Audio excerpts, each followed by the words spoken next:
major networks. And to help us sort of discuss that, we've got a few guests on the call. So we've got Remus from Chainflow. Are you there? And we've also got... Yeah, I'm here. Okay, awesome. And we've also got Gavin from Figment Networks. And I believe we may also have Lorian as well, if he's on the call. Are you there, Gavin? I think I just saw that Gavin just dropped. I'm guessing it might be a technical... No, there we go. I was trying to unmute myself. Hey, I'm here. Thanks for having me. Excited to talk about governance. Awesome. So thanks for joining, guys. So to get started, it might be helpful if you both introduce yourselves. So Chris, both what you do with Streamflow and also Staking Defenders. And Gavin, you could also talk a little bit about Figment Networks and your involvement in some of the networks you guys are involved with. Sure. I operate Chainflow, and Chainflow operates proof-of-stake validators on a number of networks. Specific to Livepeer, I've been an active transcoder since late summer of last year, so just about a year. As one of the first people to join the Cosmos Validator Working Group a couple of years ago, and I'm operating an active validator on Cosmos. I'm operating on a couple other Cosmos SDK build networks, and I also started an initiative called the Decentralized Staking Defenders, and the hope is to keep the conversation going about how we can keep stakes decentralized, or actually maybe start to decentralize stake in these early staking networks. And also related to governance, I led Aragon's product team for 7 months leading up to their first mainnet launch. So I can speak a little bit from the perspective of decentralized governance in DAOs as well. Okay, very cool. I didn't realize you were involved with Aragon. That's awesome. Okay, great. And Gavin? Hey, I'm Gavin Birch. I'm a community analyst with Figment Networks. I've been with Figment since the beginning of May, so I'm relatively new. I write a lot of the content, and I work with the communities and various stakeholders in the numerous networks we support. We've been a transcoder. We've run our transcoder with Livepeer since June of 2018. I've been focused on governance efforts with Cosmos Network. Recently coordinated the what looks to be like we got a majority vote for Cosmos Hub 3 upgrade on September 24th. So that was quite the undertaking, and we've learned a lot from that process. And we're looking forward to taking what we've learned and apply that to other networks as well. Looking at talking with Solana about their governance, and I'm really excited about Polkadot's experiments with governance. Okay, very cool. And I see we've also got Lawrence joined as well.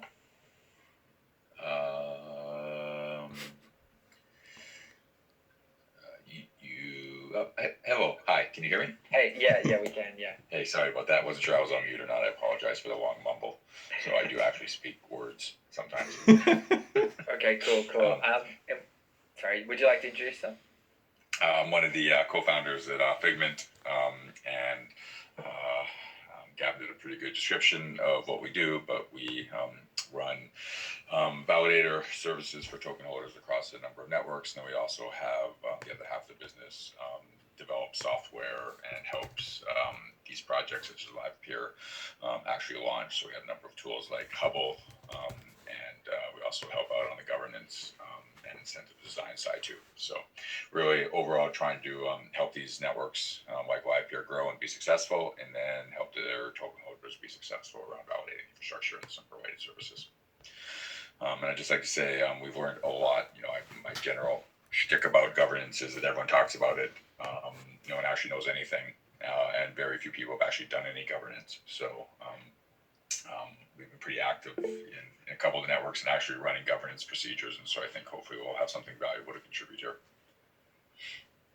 Okay, brilliant. And before we move on, Gavin, for those that might not be aware, could you explain what the recent proposal you made to Cosmos was proposing?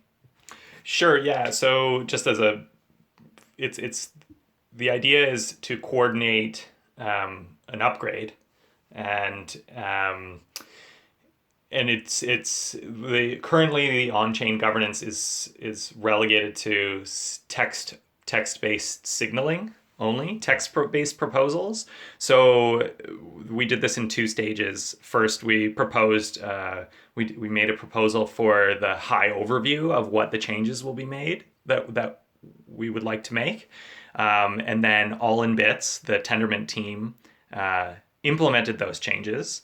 And then the second proposal outlined the second proposal was specifically to coordinate when all of the validators would what block they would export the state, and then they would and then the genesis time, and whether or not they agreed that the changes, that the code that was released was aligned with the first proposal with the high overview changes. Oh, you're on mute. Does that mean that the acceptance of the second proposal didn't automatically activate this new code path? It was just a social consensus that the validators would upgrade their software in order to run the latest version of the code. Yes, that's correct. So currently, the on-chain governance is purely signaling, text-based signaling for social coordination. After this upgrade, we will have on-chain parameter changes. And after this experience coordinating this upgrade effort, I am very hopeful that we'll see on-chain code upgrades. Actually, it may be worth noting that IrisNet has had one successful mainnet upgrade on-chain. Cool. And not to take us too far down this path and whatnot, but I am curious, that means the previous update that Cosmos passed that increased the number of the active values, that was, again, just a socially enforced update. It didn't actually update the parameter in the code. That didn't update the parameter. I believe going forward, that parameter will be able to be updated. After the Cosmos Hub 3, we'll be able to revise the number of validators and any other number of parameters. And also, another one that's really interesting is that Cosmos takes a portion of the block rewards and from every block and puts it in a community fund. And now that has been happening since Cosmos launch, and now there's over 160,000 atoms sitting in there. This will also allow us to make proposals that direct those funds. Great. Yeah. The reason I was kind of asking about the validator size update is because tying this back to Livepeer, that's been a highly front top of mind issue for many who have participated, which is, how do we make the decision about increasing the size of the active transcoder set? And obviously we want to get to this big Streamflow update, which will dramatically increase it and allow, hundreds of people to, 100 as a target initially, but order 100 people to play the role of active orchestrator. But in the meantime, kind of the governance decision of shifting it from, 25 to 27 or 30 or 35 is something where there isn't a solidly defined, actionable framework to make that decision in a clear way. Okay, great. So I just see Chris just asked a question. So what would the panelists think of Edgeware/Straightware's experiments regarding the self-improving blockchain? So I don't know if you guys are following that, but yeah, did you have any comments on what those guys are working on? Could someone maybe give a little background on what that is? Yeah, I haven't been following that one too closely. Maybe Chris could? Chris Hopcroft? I'm not sure. Are you here, Chris? Oh, you might not be. Okay, yeah. I mean, I understand they're doing on-chain governance. I'm just not really sure about the self-improving part. So I can't really chime in on that. Yeah, sorry, I was on mute. I was trying to talk. So yeah, just the interesting thing for me is how they're setting themselves up from the start to have it so that once an on-chain vote has happened to accept a new software version, then that automatically gets installed in the runtime. So it's kind of like nodes that patch themselves with new software that's been voted in by the network. Just for me, I think it's a really novel concept, and I think it's something that's interesting that they're kind of experimenting with. I know that the Figment guys have been watching a little bit the Edgeware stuff, and I'm just interested to know kind of what you guys think of that. You know, it seems to be a bold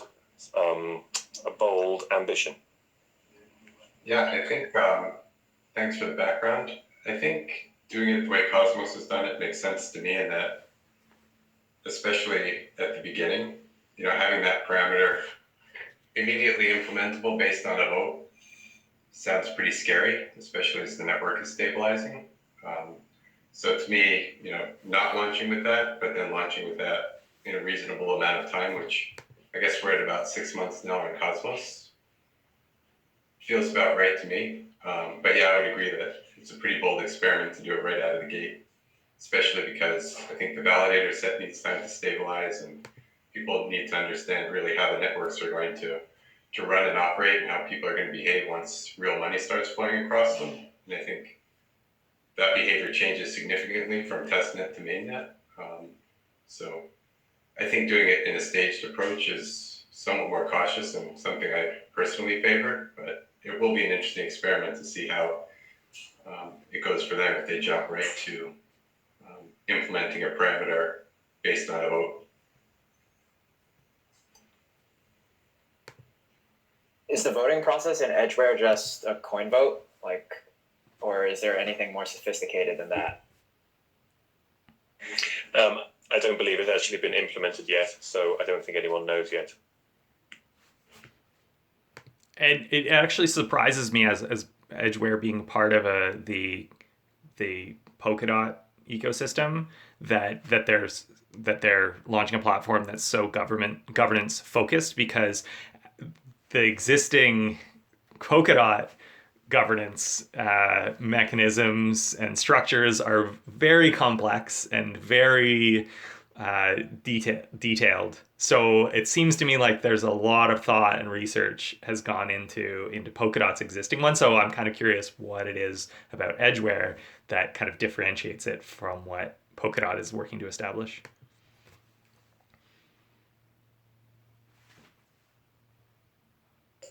I think on that note, it might be interesting to hear everybody's definition of what governance actually is, you know, from a Livepeer perspective, and then, you know, from Figment's perspective and anybody else who has an opinion. Because I think, like Lorian somewhat alluded to, governance is a word a lot of people use, but like everything in the crypto space seems to mean something different to a lot of people.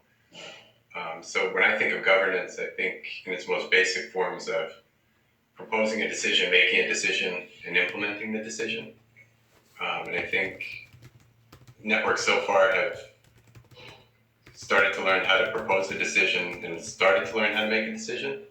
But I think in the implementation, with the exception of, you know, the Cosmos upgrade now, or the Cosmos upgrade may be the first step toward actually implementing decisions. So those are the three actions I see that comprise governance in the broadest sense. I'd be curious to hear other people's opinions on, you know, how they view it. When I think of governance, I think of it as negotiating power in coordinating decision making in its broadest sense, and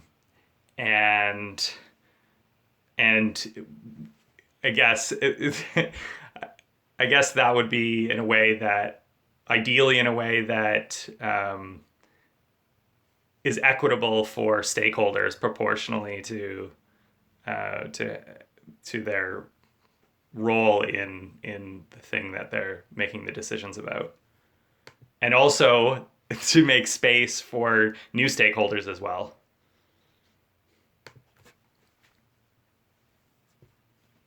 Randy here. I'm going to chip in and say a few words.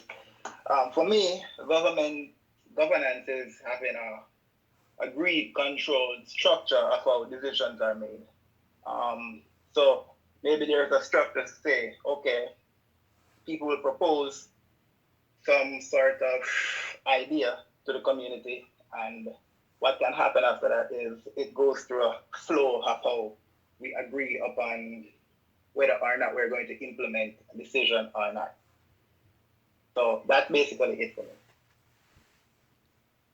Yeah, I guess just to expand on that, I think in my mind it's sort of like there's different branches of governance. So you have like governance of code around making decisions about upgrades, governance of funds, which is like allocating funds or resources within the network. And then you actually have like governance of control, which could be even like voting for who will be validators in the network, or could be even who's going to run like the foundation or something like that. So I think that's why it gets so confusing, is sometimes people argue about governance, but they're even talking about different things, you know. Yeah. One thing that everyone kind of mentioned was a framework for decision making, but I think there's also a second half of that, which is a framework for like enforced execution of the decisions that are made. So it's one thing to come to a social consensus on an issue, but it's another thing to actually have effective execution against whatever was decided. And I think effective governance structures, concepts like checks and balances, how incentives are set up and controlled via governance, also can ensure that the kind of ongoing execution, outcome, and kind of care that goes into these networks can be effective as well.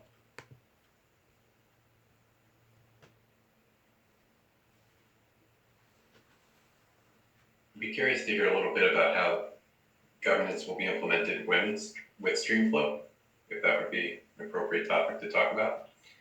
Maybe, at the highest levels right now.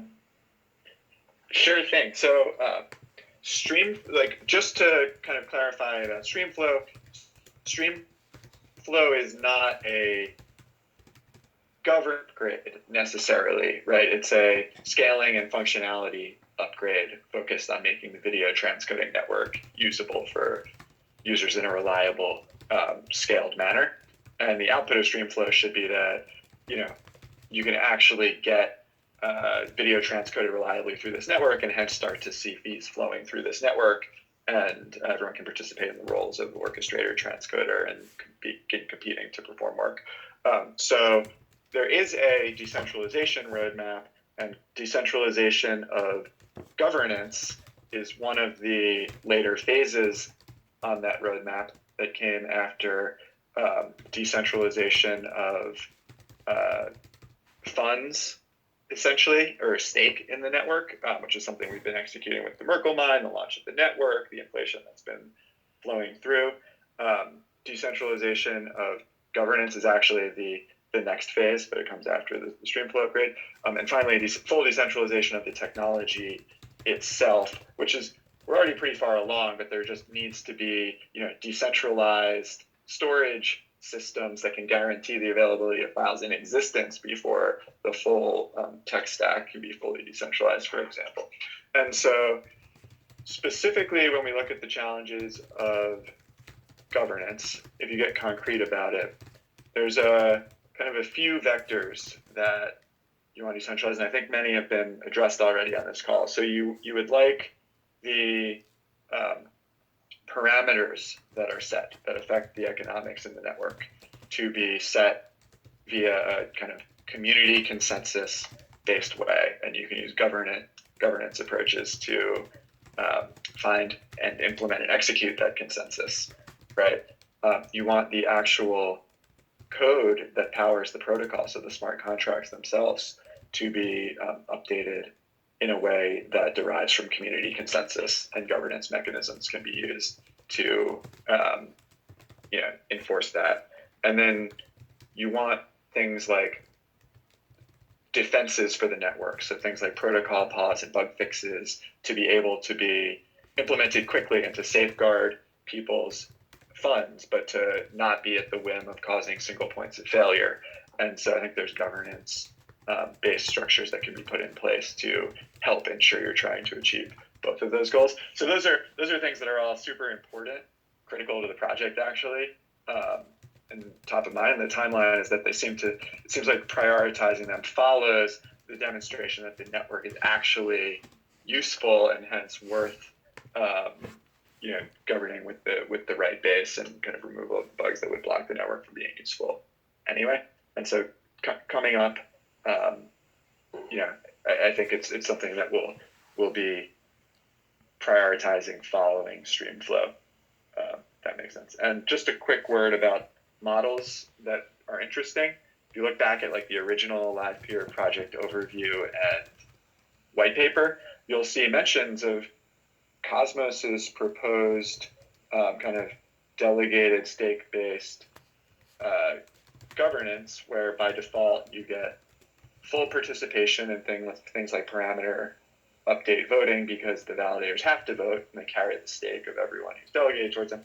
But at the same time, you allow any user who wants to show up and change their vote away from their validator to be able to do so. I think it's a really interesting idea, and I think we have to like watch and learn and see how these systems like Cosmos, Tezos, Decred, some of the other networks that were mentioned play out in practice and see what we can learn before just implementing them blindly.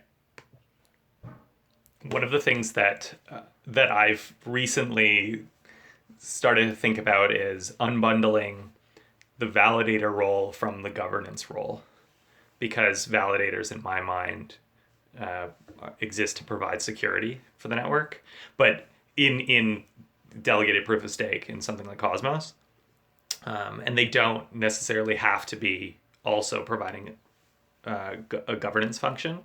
But then Livepeer is a little bit different because it's a transcoder, so I think that it's more than just providing security; they're also providing a service. Yeah, along those lines, I'd be curious to understand how many delegators actually watch their validator voting behavior. My sense right now is not many do, but I think the power of the decentralized network comes from not only validators voting, but also the broader community. So my sense is early on that most delegators delegate based on fees, and as long as they're getting paid, they don't really care. But I'd be curious to understand what we can do to incentivize delegators to care, and or what will happen in order for delegators to care. And my experience just generally with people is that until some pain is felt somewhere, people don't care, and then once that pain is felt, then people care. So I'm just wondering, what's going to happen to get delegators to care about voting in these networks. And reward maybe as well. I think that people respond well to rewards. I guess to jump in on that, I was just going to say within Maker, I think there is like a lot of people that are indifferent if it's a non-contentious change, but then if it is a contentious change, they suddenly a lot more active. So like if you're proposing to increase the interest rate by 1% in Maker, a lot of people feel they don't need to participate because it's so marginal that they just trust the majority will make the right decision. Where if it's like a 5% or a 10% upgrade, increase, they might act differently. But I think it's still a good point. I have a question for Gavin. So I thought your point about unbundling the role of governance from the role of security in the Cosmos network was interesting, because you mentioned that one difference between Livepeer and Cosmos might be that the role of a transcoder is slightly different from the role of a validator. And then you mentioned that like the validator is there to provide security as opposed to a service. But one way to look at that is like security is the service that they're providing. And I'm curious what your thoughts are on that framework of thinking of like the validators are providing security as service providers on the network, and therefore it would be reasonable for them to have a stronger voice in the governance process. Yeah, that's a good point. I actually I don't know. I think that there's an element of I think they're one of many stakeholders, and I think that it's worth re-examining. Okay, so because delegators tend to be somewhat passive in the voting process, we don't see a lot of overrides, for example, in so far. There have been 16 proposals, I think, and or so. And there haven't been very many overrides. So for the most part, people seem to just kind of go with whatever their validator votes for. And this concentrates the fact that this concentrates a lot of power specifically in the hands of the validator. And so the validator is controlling to a certain extent how the network works. And then also they have a lot of control over how the network changes. And so maybe there's an opportunity to distribute that better, that power. Yeah, definitely. Something else that I'm curious about and that I've had trouble like reconciling for myself is in a lot of these stake-based governance schemes, it's appealing to use like the native staking asset as a representation of network ownership and therefore governance power. But in a lot of these cases, especially in like two token model type networks where you have the staking asset and then you have the fee asset, there ends up being a little bit of a potential disconnect between those with the most power, aka those with the most stake ownership, and then a certain portion of the user base. Let's say like the user base that exclusively holds the fee token, which is disconnected from the actual governance process. And under normal circumstances, they don't really have any requirement to hold the staking asset because it doesn't actually provide any utility for them. But then once you start thinking about governance a little bit, one argument might be that that's a reason for them to hold this staking asset because the staking asset is their connection into the governance process. But then another argument is, well, should we be forcing these other users that up until this point didn't have any need to deal with this native staking asset? And then now you're saying that, well, if you really want to be a part of like the long-term sustainability of this network, as a user, you should really be purchasing and acquiring this staking asset for yourself, even though you're not using it on a day-to-day basis, but just so that you can have a say in the governance process. So I could see both sides of the argument, and I'm not sure where I land at this point, but I'm curious what other people think about that type of argument. I'm curious too. Yeah, I think I hadn't thought about it that thoroughly until you described it. But I think one of the power of what's being built here is to allow the everyday user to maybe have more influence in how things happen than we can today. I mean, I guess an analogy in today's banking system would be buying a stock in a bank. In theory, you could vote with that stock, but, unless you have a large stake in that stock, chances are your vote may or may not get heard. So I guess the one argument I could see for holding, the fee token and the staking token would be that, if a user wants to have more of a say in the network itself, because that's why they're participating in a decentralized finance network, not a centralized finance network, then I could see how, a user with that desire could make the case to hold both. And I just kind of came to that conclusion as you were finishing up your description, Yondon. But yeah, so I think, again, if users care about how the network operates, and users care enough about operating a decentralized network and not simply, using this as an exchange of value and or, simply trying to derive financial gain from it, then I could see incentive to, hold both the fee token and the staking token.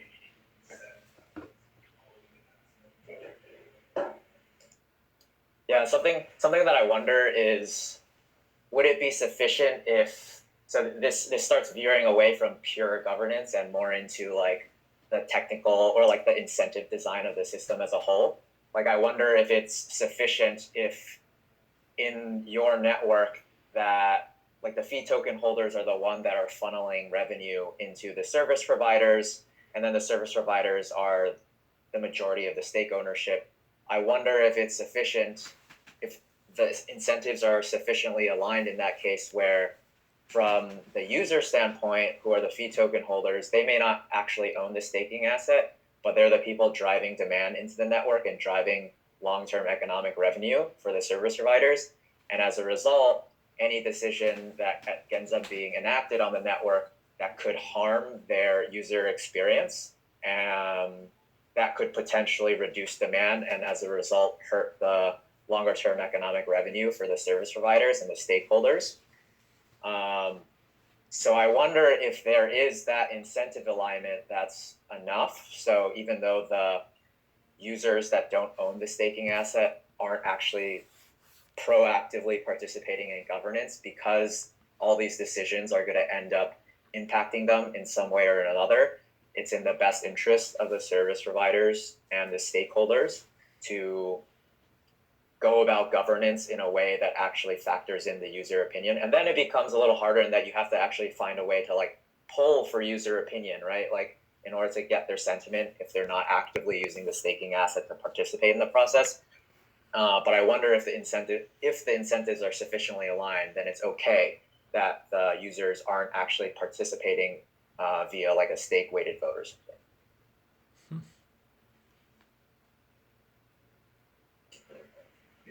Yeah, I think following on that, I think simply giving the user the choice is a big step up over, a centralized finance system. So I guess, there is some benefit for a user being able to decide whether or not they want to vote or not. So to me right there, and, I think along those lines, will my vote count is probably another question.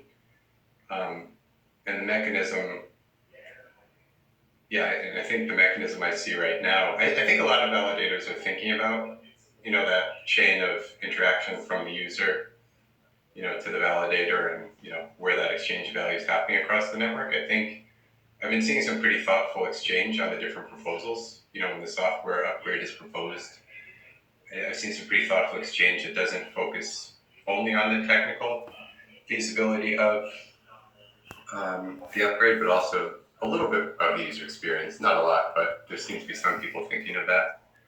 But I guess the mechanism that comes to mind today that ties the two together is that ultimately if a delegator would have to hold the staking token to stake it to the validator, but today I guess the way it works in theory is that if a delegator isn't happy with the way a validator is voting, the delegator can then move their stake from that validator to another validator. But to your point, there would have to be a mechanism for that delegator to then say, hey, I moved my stake from validator A to validator B because I'm not happy with their decision on this vote. So I guess it can be done via Twitter and in forums and things, but I think if that was made easier and more public, then that link might be a little stronger than it is today. Question for those who have paid closer attention to these ongoing, governance mechanisms playing out. How important has the role of a constitution or a kind of manifesto or mission statement from kind of the source of the project been in these governance debates and decision-making frameworks? As something that people can always fall back to, what is the original intention, vision, principles of this project, and does this governance decision adhere to those or violate those? Have we seen that be important in Cosmos, or Satoshi's white paper in Bitcoin is an often cited example as well? How has that role played out, or do people just ignore it completely and use the on-chain voting mechanism?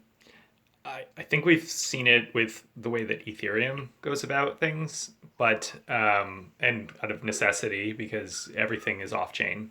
But I haven't, as of yet, it's not something that I've seen prominent in Cosmos, for example. I think other than the original plan was to expand the validator set. So there was a bit of debate around that where, just for context, some validators say, well, we're providing this service, but because we're on there are 100 validators and we're, number 99 or 98 or something. And the revenue that we make from that isn't enough to really support the service we provide.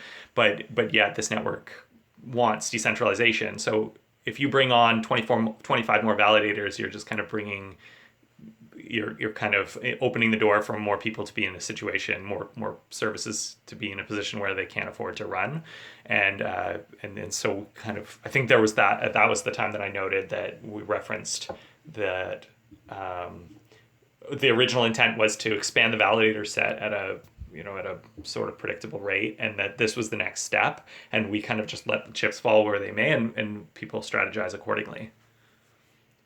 Right, so it was in the Cosmos Constitution, essentially, and so people said that was the expectation, whether good or bad, we're sticking with the plan. Maybe not quite. It was more like that this was the plan, but and followed by that was kind of like supplemental. I think I don't think it was the core of the position. Yeah, and along those lines, I think I've seen some references made to the original roadmap, but not necessarily a values-based constitution. I think one of the first proposals that came through was reducing block time from like wherever it was to sync up with more of an annual calculation versus whatever it might have been, plus or minus 2 months. So there was some reference there to, timeline and roadmap as to when we thought the block time should be reduced. And similar to like Gavin saying, when would the validator set be expanded? So I've seen some references to an original roadmap, which I guess is probably based on a set of values, but never really explicitly to a constitution or, anything values-based necessarily. And the block time reduction, that was just I think that was just a revision in the calculus for reward distribution, because it was based on a different assumption. So because the block time it had varied quite a bit from the original assumption, just the way that block rewards were being distributed, it was supposed to be higher than validators were supposed to be receiving, and delegators were supposed to be receiving more block rewards than they were. So I think it was just a minor revision. I don't even think it was a values-based issue.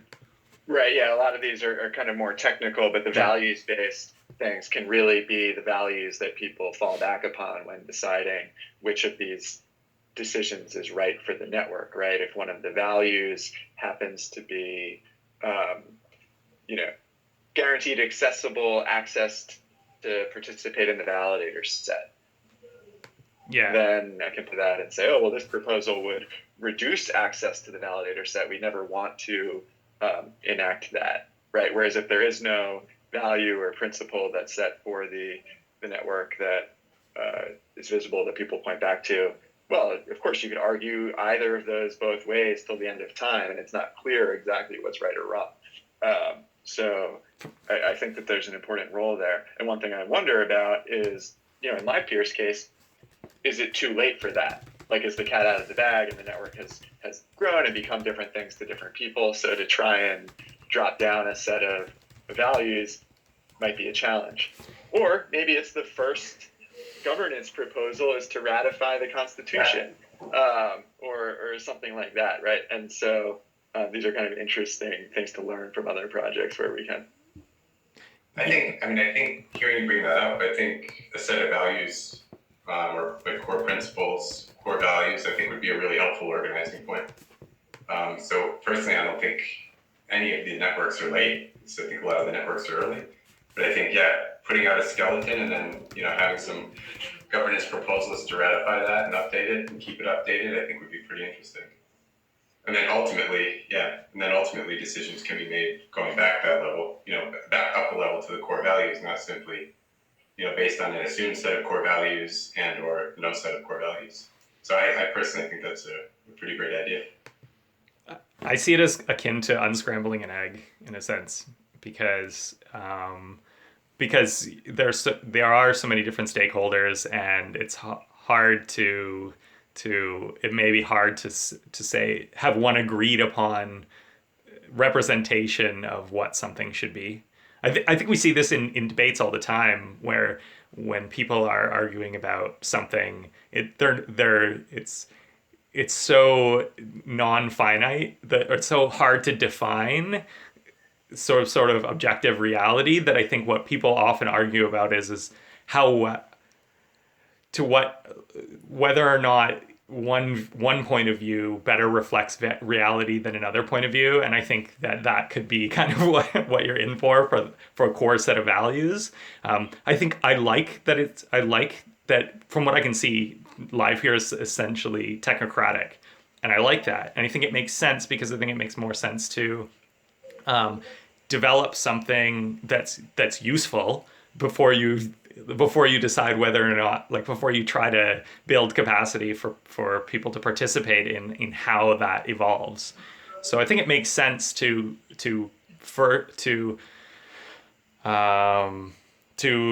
build capacity for change at a grassroots level, and to maintain a technocracy, and then to gradually onboard diverse stakeholders in a way that you start to become your core set of values starts to take shape, but for that to be able to change as the network's needs change. And I think that it's an interactive process. It's hard to really set something in stone ahead of time and say, well, other than like technocratic things, the value, the mechanisms, that's one thing, but the value is, like, I think that's another thing. And I think that should be, I see if validators continue to provide a service of validating and governance, I see the role of the validator as being intensely political. And for me, the question is whether or not we think those who provide security should also be political, like politicians, or whether they should just be stakeholders. Yeah, and I think what I was suggesting was not that something's put out there and set in stone. I think, that's why I use the word framework. I think put a framework or a skeleton out there, and then let the community, whoever that is, validators and or the wider community, figure out what that looks like. Because I think in the future too, that could be helpful for people to decide which networks to participate in, both from a validator and a user perspective. Because one of the things in the framework that I'm thinking of when I decide what networks to validate on, and I'm trying to get better and smarter about that because the network proliferation is just exploding, is the project's values and the team. The project's values, do they align with my values? And then does the project team kind of walk the walk with those values? So, if one network just purely says we're out to maximize value for, early investors and validators and whatever the case may be, that's one type of network. But if a core principle is to make sure that as many people can access affordable financial services as possible, that would be another maybe organizing principle. And, where someone participates could be determined based on that core value. So I can see the set of core values as a way for networks to start to differentiate themselves as more and more networks come online too. I guess just a point on that. So for you guys that are validators, do you think of your role as a validator as more like a brand that's sort of providing security, or like a politician? And because it's even interesting to think about that for Livepeer, because I think there's some that are providing more like a brand and they're providing additional value-add services to the network, where others are perhaps focusing more on proving that they have the high security. So I guess, like, how do you think about that? Maybe Lauren will Yeah, talk to this. I don't see that as a dichotomy necessarily. I think from a governance perspective, our goal is to, as much as possible, represent two constituencies, and hopefully they're aligned, although I guess there are a number of scenarios where they might not be. But I mean, the whole point of tokens at a basic level is to align incentives between the stakeholders. So basically, our one goal is to help these networks grow and prosper, and then the other one is to make sure the token holder investors grow and prosper. So, when we think about governance, and then, obviously it goes without saying that we have an interest, which again, hopefully aligns, but may not all the time.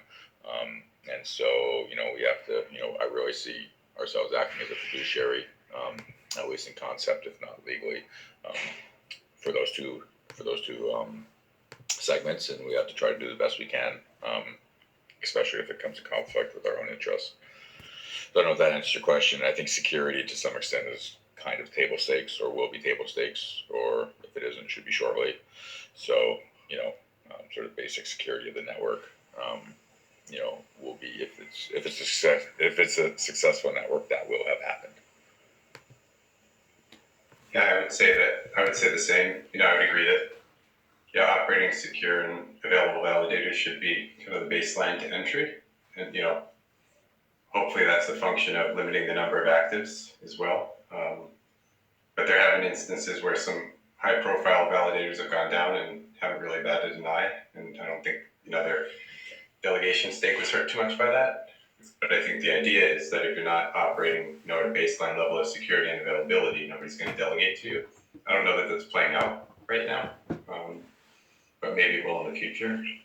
Yeah, I mean, this is a super interesting question. This is a super kind of interesting question around incentive design, and there's a number of different ways into that. And that incentive design is, or will be, or can be a governance question. And so there's a whole bunch of criteria around how you design the staking incentives. Validators who have invested a lot of money in security and resources, etc., would want more severe slashing and downtime penalties. However, you don't want them too severe, otherwise no one will stake, and that compromises the overall security of the network.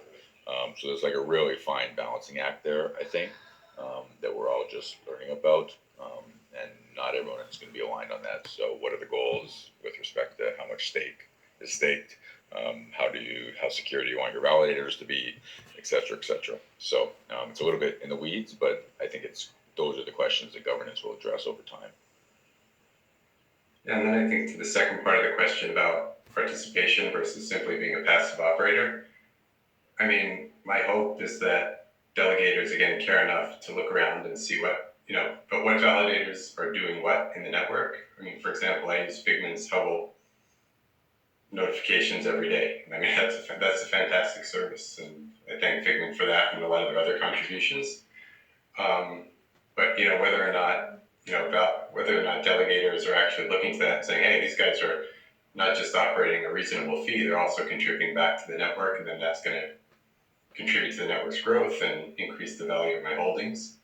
I think that's not necessarily a leap a lot of delegators are taking yet, and I think that's too bad because it can be somewhat discouraging. But hopefully over time, the validators who are operating secure networks and then participating and giving back to the network and helping support the network more so than others will be the validators who become more rewarded. But right now, it's kind of up to the graces of the delegation community to actually do that extra work to see that and value it, and then choose a validator who's participating in a really active way. Yeah, I think that's almost a vote of confidence for validators. I think Nelson, you kind of pointed out this about whether validators see themselves as political or not, and I do because of the way that the incentives have been designed, the incentive mechanisms, and I think that it's a vote of confidence for validators to also be political, to help make decisions in the governance process in the network, not only because we're stakeholders, but because part of our job is attention. Part of the reason we're used as a service is because it takes a lot of attention to know what's going on in a network and to be participating in the way that we're participating. So it means that we have this vantage that maybe others don't, to be able to kind of to be informed about decisions. But what our the key thing is whether or not our values are aligned with. It's one thing to know what's going on. It's another thing to what the process is for whether or not we support a change. Yeah, and I think to me, one Livepeer specific example that I keep coming back to is the transcoder bot. I don't remember exactly his name, the person's name that built it, but that's Chris. He built a transcoder bot that is, again, like along with the Figment alerts, I find invaluable. I've added the transcoder bot to my Livepeer transcoder Telegram channel, and I mean that's probably, it's hugely valuable, and I try and refer people to the bot and the creator when I can. I mean, one person actually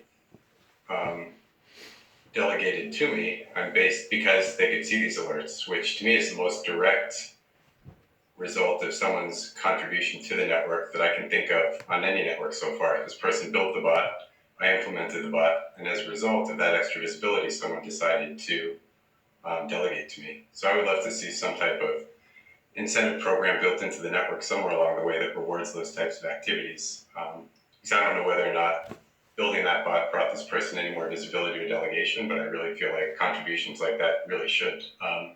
Right. Well, that's where like the mechanism is built into the network, which is people can just choose to stake towards the creator of that bot to route inflation funding towards them. But the question, which I think you're getting at and referring to, is, well, is that mechanism working? Like, are people actually willing to move delegation or forgo some of their future inflation as a result of seeing that direct contribution? Yeah.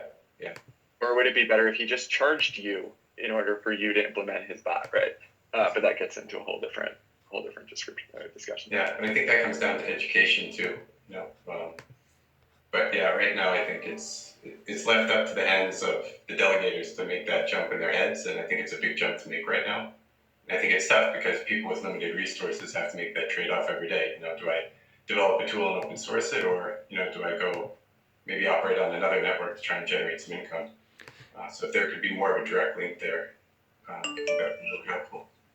I know we're running out of time here. I just want to drop one bomb so that just to take away for people to mull on. One of the issues that has come up in the Cosmos network, Cosmos Hub, is that a few of the validators set their fees to zero, their commission fees.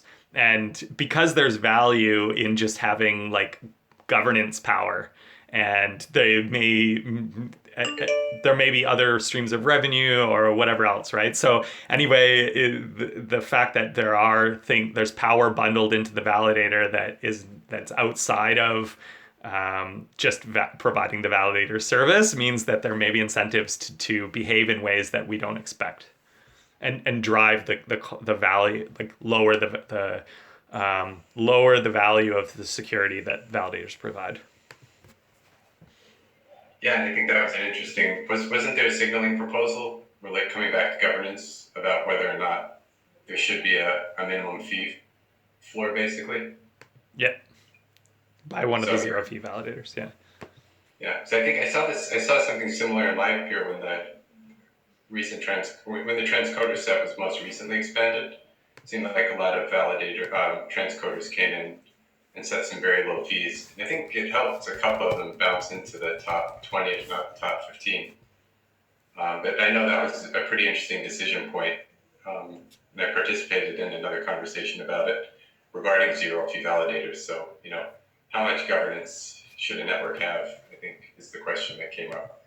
Should we be so diligent and so strict that, as validators said, we say that the minimum fee has to be X, or should we be open and free form and just let people do what they will and let the market forces shuffle things through? I think most people came down on the side of just let things play out, but it's an interesting question about how much governance is too much governance too. I think to add to that as well, with what you're saying about people dropping fees to zero just for the value of the control, I think that paired with the rise of these overnight lending markets in crypto, it does open up attack surfaces there where perhaps you have this dormant control of 0% sort of as a transcode or validator, and then paired with being able to borrow overnight, you could effectively go short and vote for a contentious vote to manipulate the network. So yeah, it'd be interesting to see if people do start to attack some of these proof-of-stake networks like that. Am I on mute? Oh, I'm just going to paste the link here to a couple proposals for folks to look at. And yeah, it's been great chatting. I really appreciate the having this conversation and hearing what Chris had to say and what Livepeer's needs are and what you're considering. Yeah, thank you very much, Gavin and Chris, for joining, and Nelson for hosting, and for everyone who chimed in as well. Hopefully this was a good, enlightening topic to get people's thoughts moving on this subject, knowing that it's going to be top of mind for Livepeer after we actually deliver a functional, scalable network with real usage. Yeah, thanks for inviting me. Sure thing. I also mentioned I'm happy to give a quick Streamflow update. I know it's top of the hour, so if people want to drop off, by all means, feel free. But for those who have a few minutes, I could give kind of a quick overview on the Streamflow side, and if Jan is still on the call, he could maybe provide some of the details. But so Streamflow is the big upcoming scaling release for Livepeer, and we've been running it on an internal private network for a few weeks now with success. It's the first implementation of probabilistic micropayments that allow cheap kind of payments with very little blockchain overhead to flow across the network from people who want video transcoded to those who are doing the work. And that is working. We have a nice monitoring dashboard that shows those tickets being created.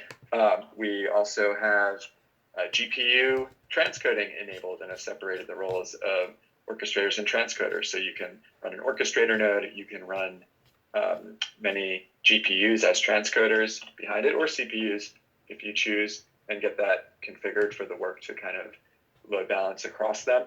And we have this nice automatic failover, so videos that are being transcoded where the orchestrator is maybe not getting the data back to you quick enough, your node will fail over and try other nodes and get a reliable experience. So the stuff is working internally with high reliability, and we are targeting a test net in hopefully about 2 weeks' time or less than 2 weeks' time.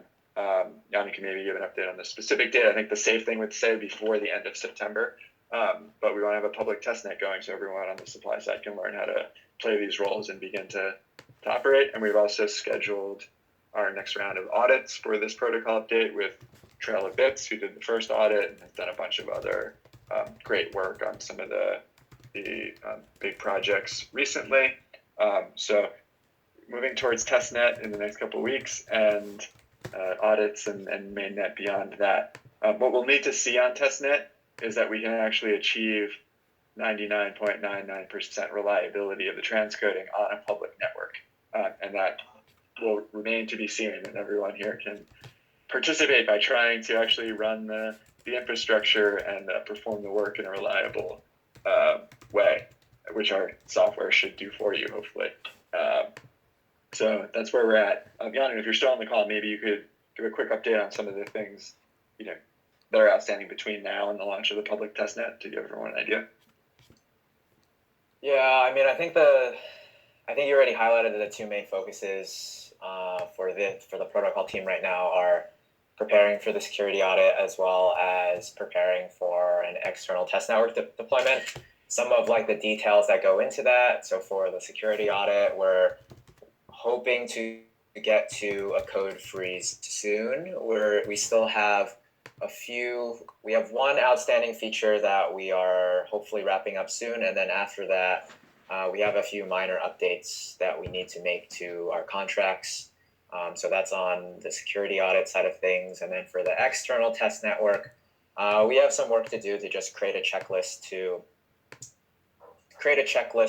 make sure that the actual onboarding process for starting a node in the external test network is a little smoother, because right now we have the benefit of kind of domain knowledge, using everything in the internal test network and having a particular setup for that.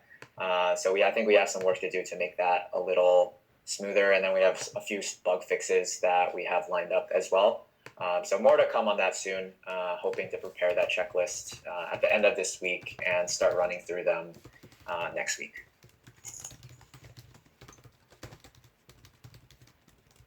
Great. And a quick note for anyone who is going to be attending DevCon or following along with DevCon live streams, Jan and I will be giving a presentation on the probabilistic micropayments workflow and how this mechanism is really effective for Livepeer, but could also be used for other projects.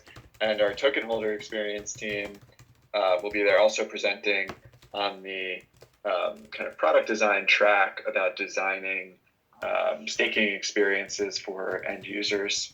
And I'm sure we'll be at other events as well. So hope to get a chance to meet everyone in person out there. Thanks, Doug. Thanks, everybody.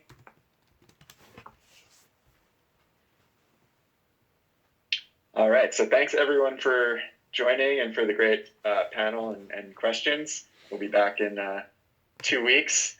And I'm sure Nelson will be sharing a bunch of the details and coordinating another great call for us then. So we'll see you in 2 weeks. Bye, everyone. See you guys. Bye, everybody. Thanks Thanks again. Thanks for joining.